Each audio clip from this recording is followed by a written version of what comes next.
Bonjour à toutes et à tous, ravi de vous retrouver. Aujourd'hui, on va parler d'un sujet qui est encore trop peu traité alors qu'il conditionne directement l'adoption et ce fameux ROI.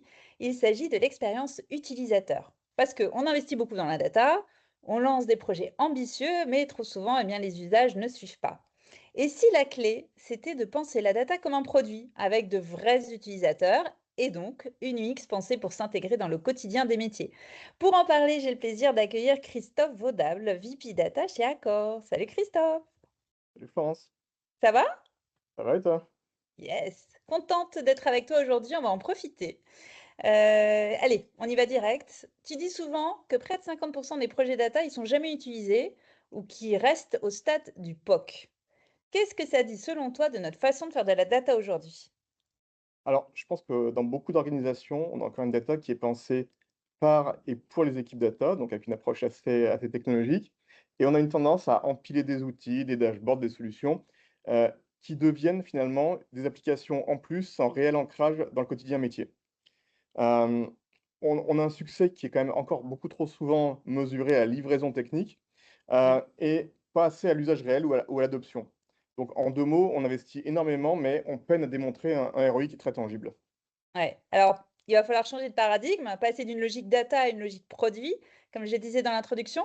Pourquoi est-ce que cette approche produit, elle t'a semblé vraiment être la bonne grille de lecture pour adresser ces sujets d'adoption?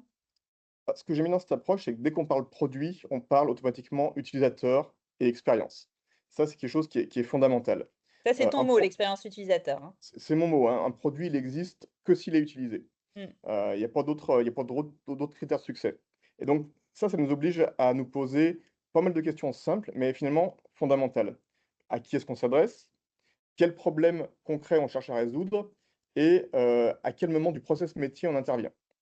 Heu, penser la data comme un produit, c'est vraiment accepter que la data, elle a pas de valeur intrinsèque, mais par contre, elle en crée, par l'usage. Et donc tout ça, ça nous rapproche beaucoup finalement des logiques qui sont déjà bien maîtrisées côté digital et produits, mais qui sont aujourd'hui beaucoup moins courantes côté data. Et dans lequel il y a cette fameuse expérience utilisateur que tu aimes tant. Alors, si on applique cette expérience, cette UX à la data, de quoi est-ce qu'on parle concrètement? Alors, quand on parle d'UX en data, c'est pas simplement pour faire joli, c'est pas simplement pour avoir une belle interface, mais c'est aussi pour rendre la donnée compréhensible, accessible et surtout actionnable dans le quotidien d'un utilisateur. Heu, l'objectif, c'est pas tant que l'utilisateur fasse de la data ou processe des chiffres pour le plaisir, mais l'idée, c'est vraiment qu'on le supporte, et qu'on l'aide à mieux faire son métier grâce à la donnée et donc en s'inscrivant vraiment dans son quotidien. Ça implique plusieurs choses. C'est d'abord oublier le jargon data, hein, les clusters, les modèles, les scores, tout ça, c'est super, Pas mais en fait, facile. c'est pas facile à comprendre pour un métier. Donc il faut qu'on adapte le wording au langage métier. Ça, c'est un premier élément d'expérience utilisateur, simplifié et plus accessible. Il faut imaginer les parcours, les simplifier, hein. Personne n'a envie d'un outil où il faut cliquer, 50 fois là où 2 fois suffirait. Et en un sens, si je le reformule différemment, il faut vraiment qu'on s'inscrive dans le quotidien de l'utilisateur et que, de son point de vue, il y ait le moins de choses possibles qui changent. Ah, j'aime bien, c'est intéressant. Mais en fait, l'idéal, c'est de réussir à ne rien changer à la façon de travailler. Ne pas trop déranger, voilà, la façon de travailler au départ. Dis-moi, quand tu es arrivé chez Accor, quel constat tu as fait sur la data et sur le ROI qui était associé? Alors, chez Accor et principalement, notamment à la centrale d'achat où j'interviens, heu, comme dans beaucoup d'entités, il y a une forte dépense en data, mais c'est pareil comme dans beaucoup d'entités, il y avait une difficulté à démontrer un petit peu le retour sur investissement qu'on générait. Hem, l'idée, ça a vraiment été de changer d'angle d'attaque et de passer donc d'une logique de projet data à, une logique où on a une usine qui pense et qui fabrique des produits et des applications avec les règles, hein, d'utilisabilité qu'on évoquait. Les règles, pour rendre tout ça très actionnable, elles ont été très simples. Ce qu'on demandait quand on crée une nouvelle application avec des produits data, c'était d'avoir des applications qui étaient créées en moins de 5 mois pour pas perdre le fil du besoin. C'est d'avoir des coûts de développement qui étaient inférieurs à 60 000 €. Un point mort qu'on atteignait une rentabilité qu'on atteignait en 6 mois, et surtout un use case qui a un un retour sur investissement qui soit mesurable. Sans ça, en fait, c'est des initiatives qu'on stoppe, et on passe à la suivante. Et justement, comment est-ce que vous les identifiez, ces bons cas d'usage? Alors, quoi qu'il arrive, il faut qu'il y ait un besoin métier qui soit exprimé, qui soit extrêmement tangible et qui s'inscrive dans un process opérationnel. Hem, L'exemple prototypique, hein, que j'utilise souvent, c'est, dans les équipes commerciales, ils ont besoin de data, non pas pour de la data, mais pour mieux vendre, pour mieux cibler leurs Mmh. clients, pour mieux closer. Et donc c'est vraiment dans les process existants qu'on vient s'inscrire avec nos applications, et qu'on va les aider, bah, à faire mieux les choses, sans rien changer autour. Et quel rôle ils vont jouer les métiers dans la conception de ces data products? Alors, on a systématiquement un owner data, qui sont de notre côté, et un owner business. C'est-à-dire qu'on co-construit l'application. Les 2 sont également responsables du succès du produit ou de Ça, c'est l'échec si vachement jamais ça ne intéressant. fonctionne pas. Ça, je l'avais Donc pas entendu encore, d'avoir vraiment cette, co-responsabilité. les 2 avancent vraiment ensemble.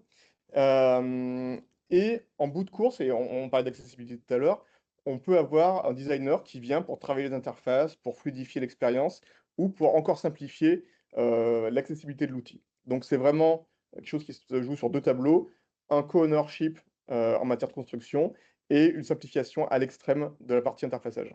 Très bien. Et qui dit produit, dit go to market du produit. Donc une fois que le data product, il est conçu, comment est-ce que vous travaillez son adoption? Alors, moi, j'ai une source d'inspiration qui est assez claire, c'est vraiment les apps mobiles. C'est-à-dire qu'on construit des écosystèmes sur des périmètres d'applications qui sont extrêmement réduits, extrêmement simples. L'idée, évidemment, c'est de créer des synergies entre toutes ces applications. On a une logique vraiment de vie du produit, donc on publie des nouvelles sur les produits. On a des release notes super concises pour comprendre ce qu'on ajoute au fur et à mesure Des fonctionnalités ou dans le des produit, en mmh. termes de fonctionnalités, et donc on fait vivre vraiment cette application, en tant que telle dans le temps. Allez, soyons concrets, raconte-nous un cas emblématique. Alors, donc aujourd'hui, quand vous êtes un commercial dans une centrale d'achat, vous avez besoin de démarcher, vos clients en leur prouvant que vous êtes plus avantageux en termes de prix.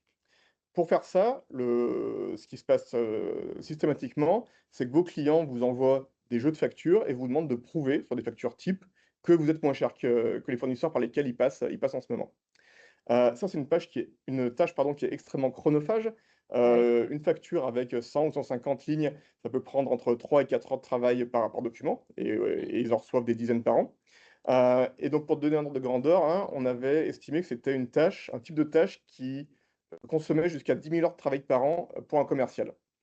Donc waouh, là, le besoin et le point de douleur était clairement identifié, et donc on y est répondu avec une application qui permet automatiquement d'importer une facture, d'en extraire le contenu, de calculer les éventuelles, économies que pourrait avoir le client s'il travaille avec nous, et même en allant plus loin, de leur, proposer des recommandations d'optimisation pour payer moins cher.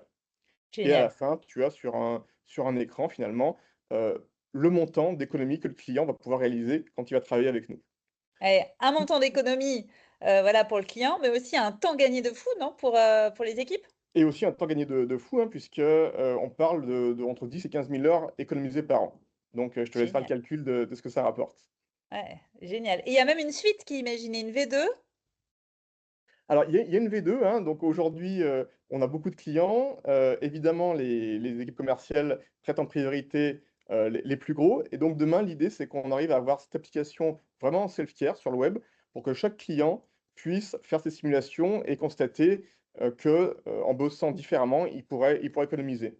Donc ça nous permet de capter des nouveaux leads, de récupérer de la donnée marché, de construire des benchmarks et donc de créer ce fameux cercle vertueux dont on parlait tout à l'heure. Et tout ça, ça marche que s'il y a une UX qui est simple, accessible et qui facilite, l'usage. On est d'accord? Exactement. Top. Merci beaucoup infiniment Christophe pour ce retour d'expérience.